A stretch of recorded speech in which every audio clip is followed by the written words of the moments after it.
오늘 마태복음 5번째 시간입니다. 제가 종종 말씀드리는 분이 계신데 모간 스카펙 박사라는 분이 계시죠. 정신과 의사이고요. 굉장히 멋진 책을 쓰셨습니다. 그 중에서 2권, 아직도 가야 할 길, 그리고 거짓의 사람들. 이 책은 우리 하늘닮은교회 성도들은 반드시 읽어야 되는 필수 책이라고 저는 생각합니다.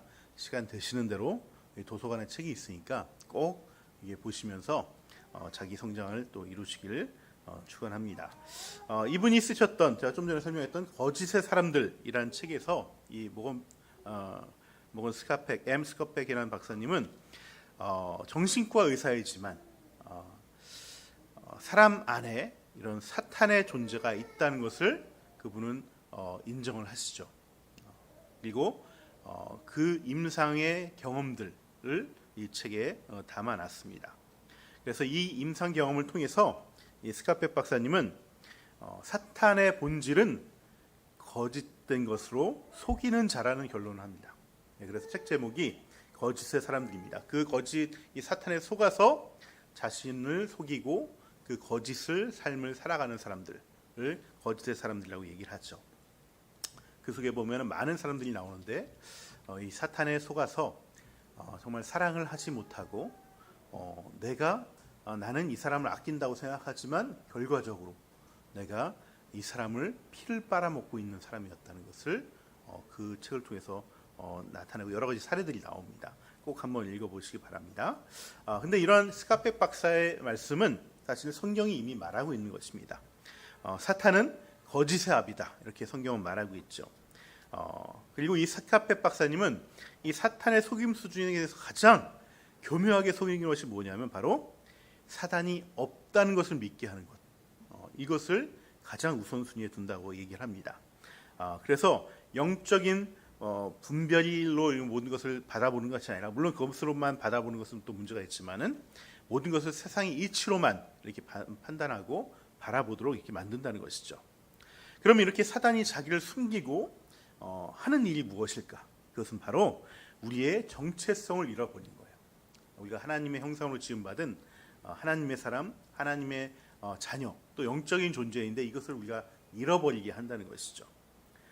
사단이 이 시험을 통해서 공격하고자 하는 것이 바로 이것입니다. 우리가 하나님의 자녀라는 사실을 우리가 잃어버리고 거기서 흔들리게 하는 것입니다. 그래서 하나님과 동행하는 그 관계에 금이 가게 하고 관계에 균열이 가게 하는 것이 이 사단의 목적인 것이죠. 만약에 하나님의 자녀가 아닌 사람들이라면 사단은 어떻게 할까요?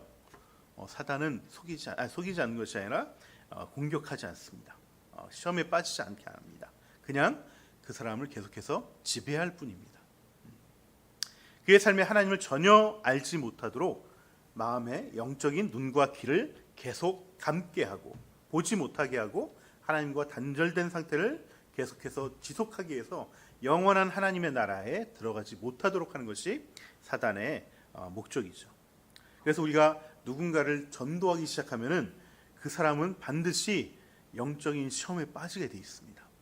왜? 지배했던 사람인데 하나님에 대해서 눈을 뜨기 시작하니까 그걸 속이려고 시험하고 공격하게 된다는 것입니다. 하지만 이미 하나님의 자녀가 된 믿음의 사람들에게는 사단은 그렇게 지배하는 것이 아니라 자꾸 하나님과의 관계를 멀어지게 함으로써 이 자녀됨의 정체성을 잃어버리게 만들고 또 하나님의 사람으로서 아무것도 하지 못하도록 만드는 것이죠. 그래서 하나님 관계에 금이 가고 이것이 바로 사단의 목적인데, 예수님이 늘 하신 말씀이 있잖아요. 나는 포도나무고 너희는 가지이다. 이 말은 너희들은 이 부모인 나와 함께 있어야 되고 붙어 있어야 된다는 거예요. 그래서 너희가 자녀처럼 나로부터 이 영적인 관계, 영적인 공급을 계속해서 받아야지만 우리가 이 관계 속에서 너희들이 많은 열매를 맺을 수 있다라고 얘기하시는 것이죠. 그만큼 우리가 하나님의 자녀로서의 관계를 지키는 것도 굉장히 중요하다는 것을 말씀하고 계신 것입니다. 그래서 사단은 늘 이 부분을 공격하는 것입니다. 우리가 하나님의 자녀라는 사실을 의심하게 되는 순간 우리는 방향성을 잃어버리고요. 또 아무리 내가 선한 일을 한다고 해도 그건 하나님의 영광과 전혀 상관이 없는 일을 하게 되고, 또 열매가 있다 해도 그것이 결국은 안 좋은 결과를 낳게 되는 경우들이 많다는 것입니다. 오늘 저는 이 사단의 시험 앞에서 하나님의 자녀됨을 놓치지 않았던 오늘 예수님의 모습을 통해서 우리가 우리의 정체성인 자녀됨을 놓치는 자리가 어디이고 또 그 자리에서 어떻게 이겨나가야 되는지에 대해서 함께 나누고자 합니다. 근데 이 말씀 나누기 전에 이 사단의 공격에 대해서 한번 좀 말씀드리고 싶어요. 이 사단의 공격은요, 사람의 수준에 따라서, 믿음의 수준에 따라서 좀 다르게 나타납니다. 먼저 믿음이 연약한 사람들에게는요, 노골적으로 하나님과 관계를 부정하게 만듭니다. 네. 그래서 그 정체성에 혼돈을 가져오게 만들어요. 예를 들면 이런 거죠. 너 따위가 무슨 하나님의 사람이야. 그렇게 죄를 많이 짓고 그 마음에 교만과 위선이 있는데, 그리고 그렇게 사람들을 조종하려고 그러는데 너가 어떻게 하나님의 자녀라고 감히 생각하는 거야. 이렇게 자꾸 패배감을 주는 거예요. 그 존재를 부정하게 만듭니다. 그렇게 예배 드리기 싫어하면서 뭔 하나님의 자녀라고 그렇게 스스로 생각하는 건 너 착각이야. 이렇게 얘기하는 것이죠. 너 하나님의 자녀가 될 자격이 없어.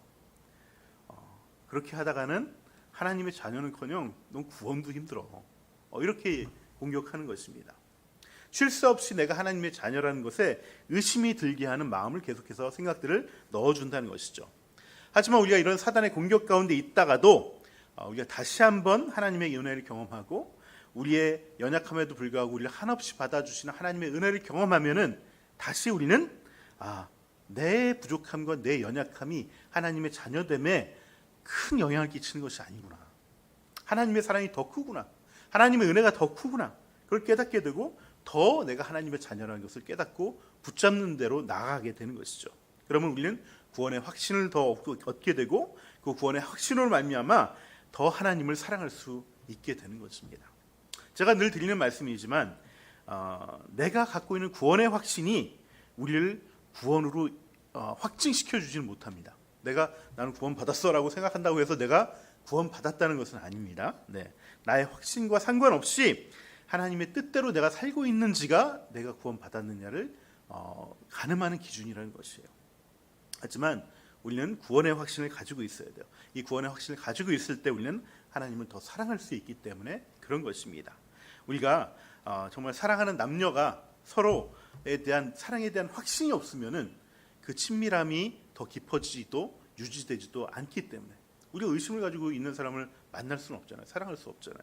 그래서 우리가 구원의 확신을 갖는 것은 우리가 하나님과의 관계를 더 깊이 들어가게 하는 하나의 견인차 역할을 하는 것이 그 자체로 나는 확신이 있어. 그러니까 내가 구원받는 건 아니라는 거 늘 우리가 분별하시면서 이 구원의 확신을 위해서 그 구원의 확신을 통해서 하나님 관계의 친밀함 가운데 들어가야 되는데 사단은 그걸 자꾸 공격하는 거예요.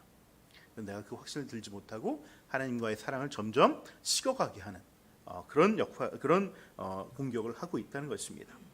하지만 이렇게 구원의 확신이 있는 사람들에게는 어느 정도 돼서 구원의 확신이 어느 정도 수준이 되신 분들이 있어요. 신앙이 어느 정도 믿음에 또 깊이가 있으신 분들이 있죠.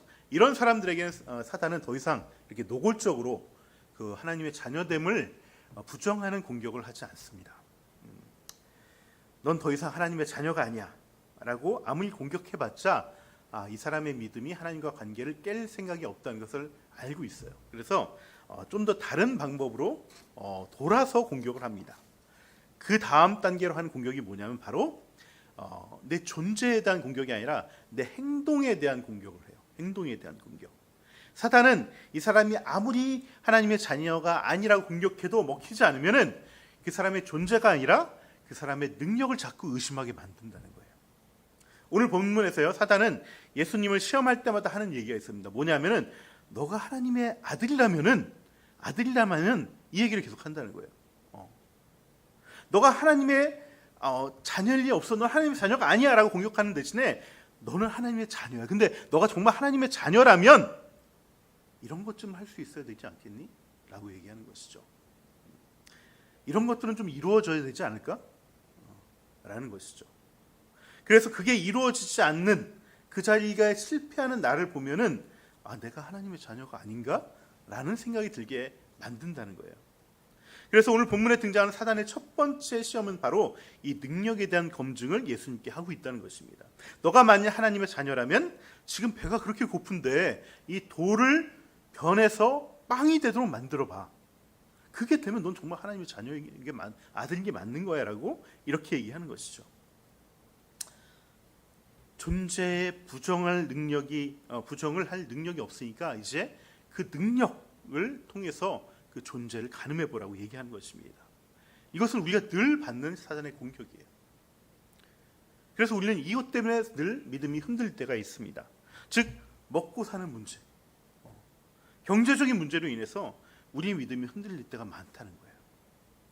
내가 지금 하나님을 잘 믿고 있다면은 이렇게 너무 힘들게 살면 안 되는데,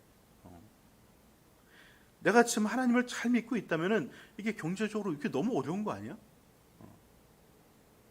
이렇게 먹고 사는 게 정말 힘든 거면은 내 신앙이 잘못됐던가, 아니면은 하나님이 나를 정말 사랑하지 않던가, 하나님은 아니면 능력이 없어서 나를 어떻게 해줄 수 없는 분이라고 생각하던가, 이렇게 생각하게 만드는 것입니다.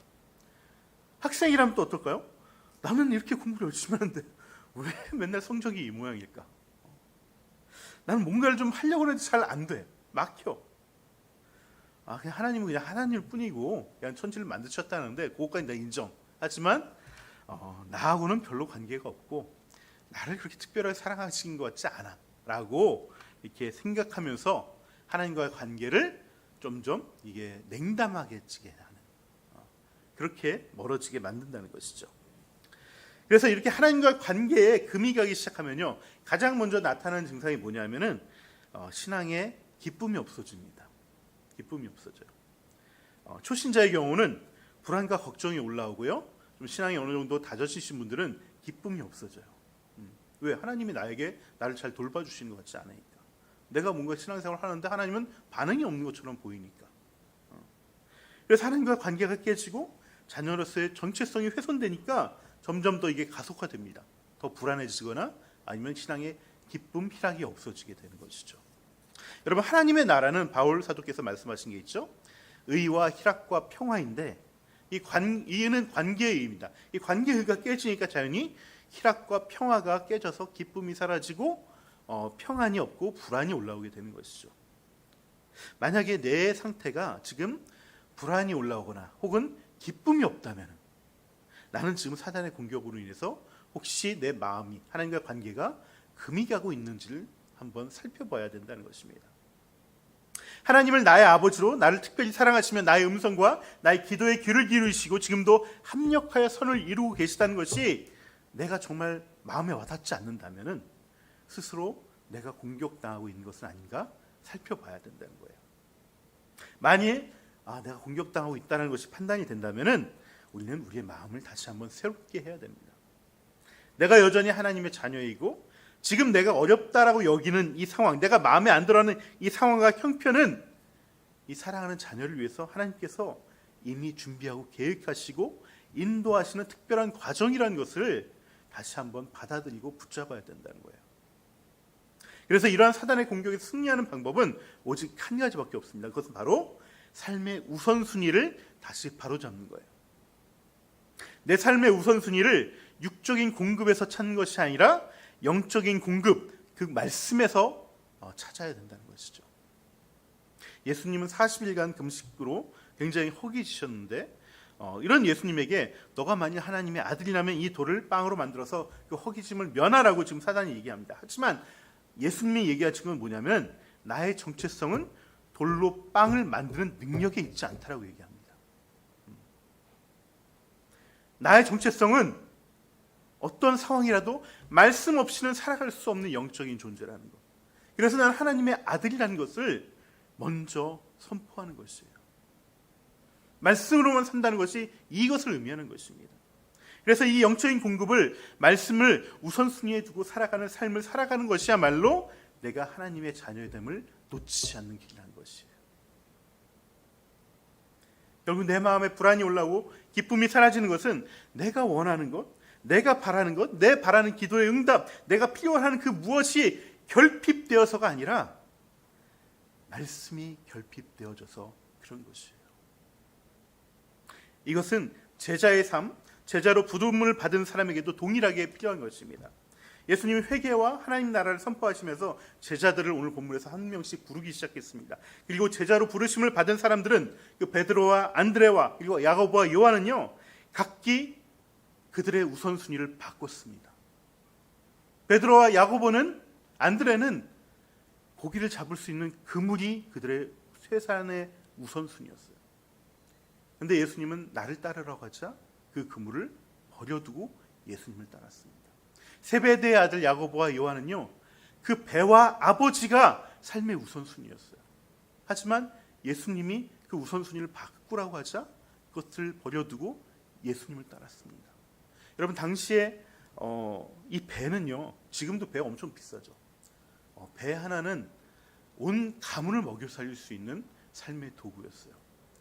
그리고 그 가문의 최고 대빵 아버지는 그 누구도 거역할 수 없는, 누구나 그 말에 순종해야 되고 그 말을 항상 따라야 되는 그런 존재였습니다. 그런데 그 배와 아버지를 우선순위에 두지 않고 예수님을 따라갔다는 것, 이것이 바로 제자됨의 본질이라는 것입니다. 여러분, 주님을 우선순위에 둔다는 것은 다른 모든 것을 내팽겨치라는 것이 아닙니다. 가장 중요한 것이 무엇인지를, 내 우선순위를 정하라는 거예요. 무엇이 중요한데 이것을 알아야 된다는 것이죠. 여러분, 바둑의 격언 중에 아생연호의 살타라는 말이 있습니다. 이건 내 말이 먼저 살아야지 상대방 말을 공격할 수 있는 거예요. 내 말이 살지 않았는데 상대방을 공격하면은 오히려 내가 쫓기게 되고 결국 내 말이 잡혀서 그 바둑을 패하게 된다는 것이죠. 우리가 먼저 말씀을 먹고 예수님을 따르는 그 영적인 공급의 우선순위를 두지 않으면은 내가 원하는 돈, 내가 필요로 하는 경제, 이 생계가 오히려 내 삶을, 내 인생을 망가뜨리기 시작합니다. 그리고 결국 내가 하나님의 자녀라는 정체성을 놓쳐버리게 된다는 것입니다. 우리가 내 삶의 우선순위가 어디 있는지 항상 그것을 붙잡고 살아가는 저와 여러분이 되면 좋겠습니다. 사단의 두 번째 공격은 뭐냐면요, 사단은 이번에 예수님을 거룩한 도성 한 꼭대기로 데려갑니다. 그리고 높은 곳에서 뛰어내리라고 말합니다. 만일 너가 하나님의 아들이라면 하나님이 너를 지켜주실 테니까 한번 뛰어내려 보라는 것이죠. 우리가 여기서 눈여겨봐야 될 것은 뭐냐면, 사단이 시험하는 것이 이 성전이라는 거예요. 성전.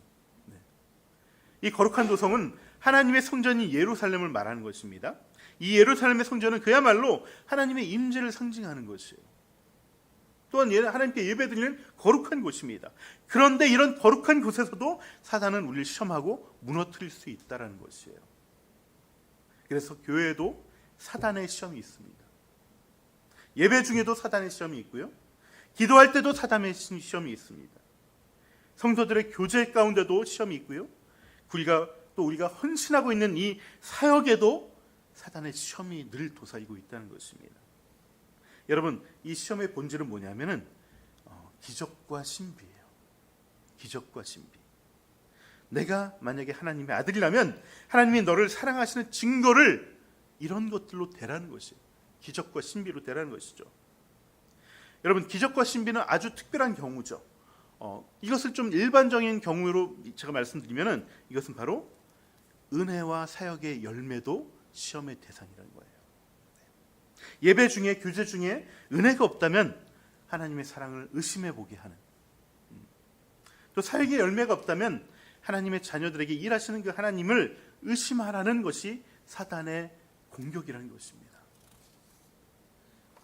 우리가 일상 중에서 기적과 신비를 날마다 경험할 수 없습니다. 하나님의 사역 가운데 우리의 하나님의 놀라우신 간섭하심을 우리가 날마다 경험할 수 없습니다. 은혜 역시 날마다 또 경험되어지지 않을 때도 많습니다. 때로는 임재의 상징 이 예배당에서, 예배 가운데서, 말씀 가운데서도 하나님의 임재를 경험하지 못할 때도 많이 있습니다. 하지만 그것이 내가 하나님의 자녀됨을 부인하는 것이 아니라는 것이죠. 이것을 놓쳐버린 최초의 사람이 누구냐면 바로 가인이었어요. 가인과 아벨은 각기 자기가 얻은 소산물로 하나님께 예배를 드렸습니다. 그런데 그 가인과 아벨의 제사 중에서 하나님은 아벨의 제사만 받았어요. 그러자 나를 받아주시지 않는 하나님을 원망하고 그 원망이 결국 동생 가인을 죽이는 그 살인의 죄까지 이르게 만들었다는 것이죠. 여러분, 내 예배가 하나님께 무조건 받아들여져야 된다는 생각이 이미 교만이에요. 하나님의 인격적이신 분이시기 때문에 아무리 훌륭한 예배라도 안 받으실 수 있어요.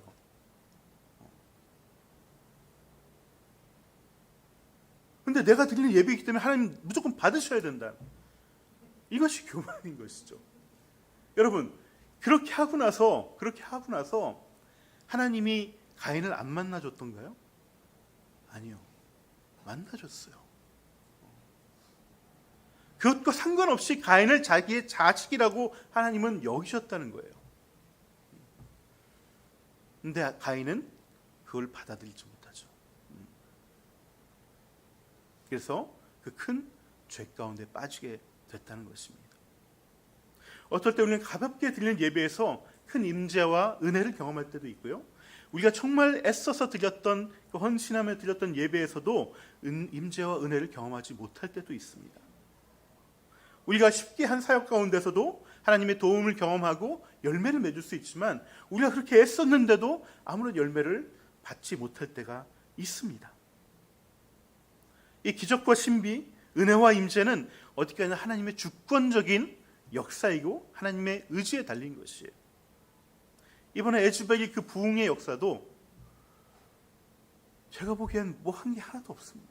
인간이 그냥 늘 흔한 그 말씀, 늘 흔한 그 채플에서의 설교에 하나님께서 주권적으로 역사하셔서 거기에 성령의 역사가 일어나고 부흥의 역사가 일어났던 것입니다. 때로는 임재와 이런 은혜가 없을 뿐더러 장애물까지 나타날 때도 많아요. 예수님 오늘 광야에서 3가지 시험 받으신 다음에 그 다음에 즉시 사탄을 물리치자 이 악마가 떠나가고 천사들이 시중을 들었습니다. 예수님께서 정말 믿음으로 말씀으로 이 사탄을 물리치셨던 것이죠. 그리고 나서 그 기세를 몰아쳐서 이제 본격적인 공생의 사역을 시작하려고 했는데 의외의 곳에서 장애물이 나타났습니다. 그건 바로 세례 요한이 잡혀 들어갔다는 소식이에요. 그래서 예수님은 세례 요한과도 적대적인 관계에 있는 사람들이 당연히 나하고도 적대적인 관계에 있다고 당연히 판단하셨겠죠. 그래서 그들과의 처음부터 충돌을 피하기 위해서 갈릴리로 가셨다라고 오늘 말씀 기록하고 있습니다. 여러분, 갈릴리로 돌아가셨다고 할 때 우리가 개역개정에서는 갈릴리로 물러가셨다가 이렇게 표현을 하고 있고요, 번역을 하고 있고, 이 새 번역에서는 갈릴리로 가셨다 이렇게 표현하셨는데, 이 갈릴리로 들어갔다, 이 아나코레이라는 이 헬라어는요, 문자적으로 어떤 위기를 직면해서 일시적으로 몸을 피하는 것을 의미하는 거예요. 피하는 것을. 한마디로 예수님은 하나님의 일을 하는데 그 첫발 뒤집는데 하나님의 도우심과 기적은커녕 오히려 첫 출발부터 장애물과 난간을 맞이해서 오히려 그 발걸음을 뒤로 물리셨어야 됐다는 것입니다. 거칠 것 없는 예수님도 이렇게 뜻밖의 난관 때문에 한 걸음 뒤로 물러나실 때가 있는데, 당연히 우리 사역은 평탄할 거라고 생각하는 것은 말이 안 되는 것이죠. 우리에게도 늘 난관이 있고 장애물이 있습니다. 하지만 이런 장애물과 난관이 우리가 하나님의 자녀라는 것을 무너뜨릴 수는 없는 것이죠. 그래서 우리는 기적이나 신비 또는 은혜나 열매에 일비하는 것이 아니라 예수님도 겪으신 자리이기 때문에 나도 그 자리에 간다는 그런 감사의 마음으로, 또 영광에 함께 참여한다는 마음으로, 동참한다는 마음으로, 동행한다는 마음으로 그 자리에 서 있어야 되는 것입니다. 그래서 오히려 이런 난관을 당하고 이 장애물이 있으면은 내가 진짜 예수님과 같은 자리에 서 있구나, 예수님과 함께 동행하고 있구나, 그래서 나는 정말 하나님의 자녀야 라는 것을 더욱더 확증하는 증거로 삼아야 된다는 것입니다. 세 번째 시험은 사명에 관한 시험입니다. 즉 우리의 사명의 방향성에 대한 시험과 공격인 것이죠. 방향성은요, 그 사람의 정체성이 놓아져 있습니다. 내가 바라는 것에 내 정체성과 내가 원하는 마음이 거기 담겨져 있습니다. 그렇기 때문에 방향성이 흔들려버리면 내 정체성이 흔들려버리게 되는 것이죠. 사탄은요, 예수님에게 세상 높은 곳으로 데려가서 자신에게 절 한 번만 하면은 이 모든 것을 다 준다고 미혹했습니다. 제가 이렇게 미혹이라고 말한 이유는 사탄은 처음부터 절하라고 얘기하지 않았어요. 원래 오늘 본문을 보시면은 내가 나에게 엎드려서 절을 하면이란 말이 먼저 나오지만 이 원문을 보시면은 천하 만국의 그 영광과 그 매력을 다 보여준 다음에 그 다음에 슬쩍 너가 이걸 나에게 절만하면 이거 네 거야 라고 말하고 있다는 거예요. 그러니까 미혹인 것이죠. 그 광경에 압도시켜 놓고 그 다음에 슬쩍 얘기합니다. 그러니까 들리지 않고 보이지 않는 것이죠. 사탄은 언제나 내가 탐욕에 빠져서 우상 숭배하고 있다는 것을 깨닫지 못하게 합니다. 태초에 아담과 이브를 미혹하듯이 보암직도 하고 먹음직도 한 것을 딱 먼저 보여주고 자기는 그 뒤에 살짝 숨었을 뿐입니다.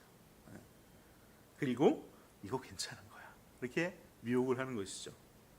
그래서 우리는 그 보암직도 하고 먹음직도 한 세상 모든 사람들이 그렇게 동경하는 것들과 그 문화 속에서 거기에 감추어진 사단의 모습을 분별해야 돼요. 세상 속에서 살아가되 세상 속에 숨겨진 사단을 분별하지 못하면 세상에서 우리가 원하는 것을 얻으면서 동시에 사단도 얻게 되는 것입니다. 우리가 원하는 것을 얻는 것이 죄는 아닙니다. 네. 다들 원하는 것이 있죠. 특별하게 어떤 다른 사람을 괴롭히거나 이렇게 죄악을 저지르는 것이 아니면은 우리는 원하는 것을 얻는 것이 죄가 아닙니다. 하지만 그 속에는 사단도 함께 들어있는 경우가 많다는 것입니다.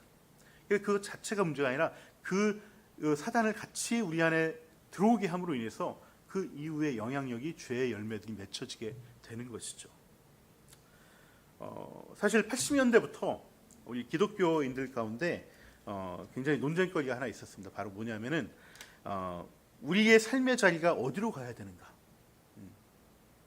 우리가 교회 밖에서 우리가 삶의 자리를 어떻게 가야 되는가? 바로 이제 그것이 이제 뭐냐면 고지대론이라는 것과 저지대론이라는 것이 있습니다. 고지대론, 저지대론. 예, 발음이 안 되네요. 네, 한 번쯤 다들 들어보셨을 거예요. 고지대론이라는 건 뭐냐면 그야말로 크리스찬들이 사회 높은 지위로 올라가야지 거기서 더욱 선한 영향력을 끼칠 수 있다는 거예요. 그러니까 가급적 할 수 있으면 가장 높은 곳으로 올라가자는 것이죠. 그래서 많은 선한 영향력을 끼치라는 거예요. 우리가 해외 유학생들 대상으로 코스타 사역들이 예전부터 해왔었는데 이것도 그 취지에서 사실 시작한 겁니다. 해외에 나가 있는 유학생들 너희들 정말 열심히 노력해서 사회에 정말 고위층이 되고 영향이 있는 사람이 돼서 기독교인으로서 선한 영향을 많이 펼치라고 이런 사역들을 했던 것이죠. 반대로 저지대로는요. 고지대로는 얼핏 보면 맞는 말 같고 좋아 보이지만 이 고지는 사실 위장된 욕망이라는 것이에요. 위장된 욕망. 그래서 얼핏 좋아 보이지만은 사실 세상의 변화를 위해서 우리는 그리스도 가셨던 그 고통받는 자리, 낮은 자리로 가는 것이 그리스도인의 방향성이 되어야 된다는 것이 저지대론인 것이죠. 사실 이 고지대로는요, 사실 분별하기가 쉽지 않습니다. 세상을 바꾸기 위해 필요한 자리에 세상을 바꾸기 위해서 필요한 자리가 높은 자리인 건 맞습니다. 하지만 늘 권력과 부와 명예가 따르는 자리다 보니까 그 자리에 오르는 동안에 우리가 욕망에 빠져서 욕망의 노예가 되어서 원래의 취지인 선한 영향을 펼치지 못하고 그냥 그 자리에서 기득권만 누릴 때가 많기 때문에 그런 것이죠. 실제로 80년대, 90년대 이 고지대론을 주장하면서 좋은 대학, 좋은 자리로 갔던 대부분의 그리스도인들은 우리나라 사회를 전혀 변화시키지 못했습니다. 그저 기독교 기득권자가 되었을 뿐이죠. 그리고 그런 모습에 많은 사람들이 사실은 기독교 별거 아니구나, 안티크리스찬들이 많아지게 된 계기도 된 것이 바로 이것입니다. 그렇다고 해서 반대인 저지대론도 사실은 답이 되지 못할 때가 많아요. 세상의 변화를 위해서 일하시는 분들이 대부분 반기득권층에 많이 가 있거든요. 그러니까 세상을 뭔가 좀 변화시키자고 막 애쓰시는 분들 있잖아요. 네. 좀 진보적인 분들, 이런 분들은 반기득권층에 가 있는 경우가 많습니다. 그래서 기득권들과 충돌을 통해서만 문제를 해결하려고 해요. 마치 후진국 독재 국가에서 민주화 투쟁의 결과로만 이렇게 대결 구도로만 문제를 해결하려는 모습에 빠지게 되는 경우가 많다는 것이죠. 그래서 최근에 우리들이 대부분 하고 있는 얘기는 뭐냐면 이 고지대론, 저지대론이 중요한 게 아니다. 어디로 가는 것이 중요하지 않다. 어떤 장소로서 사회적 지위나 직책으로서의 고지대론, 저지대론으로 나누는 것이 아니라 내 삶의 태도, 매 순간에 내 삶의 태도가 중요하다는 것이죠. 즉 어떤 자리로 가서 선한 일을 하려고 하지 말고 어떤 자리이든 그 자리로 가는 과정에서도 늘 세상에 고통받는 사람 곁에 가고 그들을 위로해주고 힘을 주고 그들의 문제들을 같이 해결하고 함께 공동체로 세워져 가는 그런 삶의 태도를 끝까지 지켜야 된다는 것이에요. 그런 사람만이 결국 고지대로 가든 저지대로 가든 어디에서든 하나님의 영광을 위해 살아가는 참된 그리스도인이 된다는 것입니다. 우리가 힘이 없어서 스스로를 지켜낼 수 없는 사람들 보고 나는 저들을 위해서 변호사가 되고 싶어. 이렇게 길을 선택한 사람이 있습니다. 정말 열악한 노동 환경에서 이 노동법 바꾸기 위해서 자신의 몸을 불살랐던 이 전태일 열사, 그 전태일 열사 옆에는 조용래 변호사라는 분이 계십니다. 이분은 늘 그 노동자들 옆에서 그들의 입이 되어주고 힘이 되어주고 그들의 정말 나아진 삶을 향해서 정말 법적인 제도를 함께 싸워줬던 사람이었죠.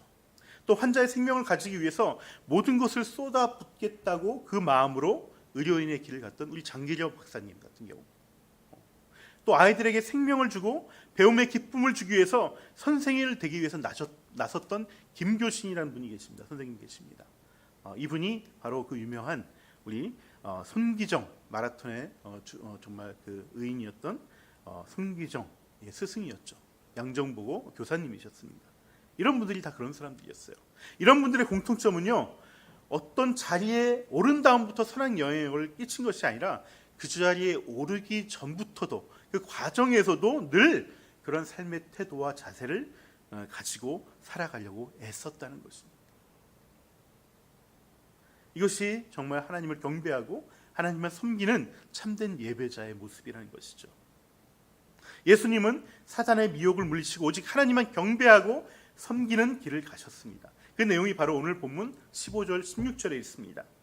스불론과 납달리 땅, 요한강 건너편, 바다로 가는 길목, 이방 사람들의 갈릴리, 어둠에 앉아있는 백성이 큰 빛을 보았고 그늘진 죽음의 땅에 앉아있는 사람들에게 빛이 비추었다.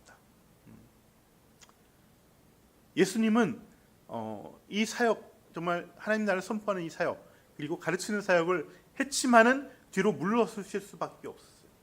본인의 뜻에 의해서 이 갈릴리로 가신 것이 아닙니다. 하지만 간 자리, 어느 자리이든 그분은 그 빛된 자의 모습을 살아가려고 애썼다는 것이죠.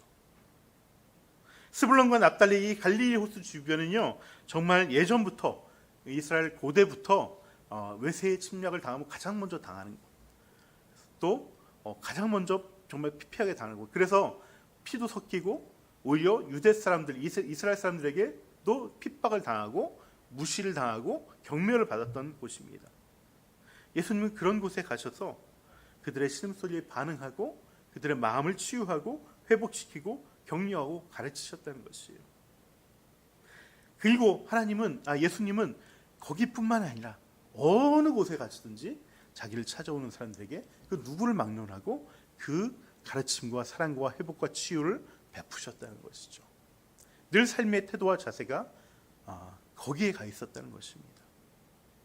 이것이 바로 예수님의 삶의 태도이자 이것이 바로 하나님을 경배하고 그분을 섬기는 길이고 방법이고 삶이라는 것입니다. 참된 예배자의 모습이라는 것입니다. 말씀의 결론을 맺겠습니다. 여러분, 하나님을 믿고 하나님의 자녀가 된 자들에게는 늘 시험과 유혹이 찾아옵니다. 세상에 유혹이 없고 시련과 시험이 없는 곳은 전혀 없습니다. 사단은 그렇게 언제 어디서든지 우리를 넘어뜨리려고 하고, 그래서 우리는 더더욱 분별함이 필요합니다.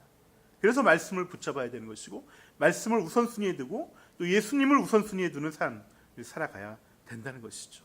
그리고 내 마음에 찾아온 예수의 영, 부활하신 성령님을 내 마음에 붙잡고 동행하는 자리에 늘 있어야 된다는 것입니다. 예수님은 공생의 내내 이런 미혹과 시험에 노출됐지만 언제나 그 고난과 시험 속에서도 흔들리지 않으셨고, 또 많은 사람들이 자기를 따를 때도 교만에 빠지지 않으셨습니다. 어느 곳이든지 내가 하나님의 아들이란 그 정체성 놓치지 않고, 어느 시험과 고난과 어느 자리에서도 승리하셨던 것이죠. 우리도 말씀 붙잡고 우리가 하나님의 자녀라는 정체성을 잊어버리지 않고 주님과의 관계에 더욱더 집중하는 그런 한 주가 되면 좋겠습니다. 우리 함께 이 세상 유혹 시험이 같이 찬양하시고 또 기도하도록 하겠습니다.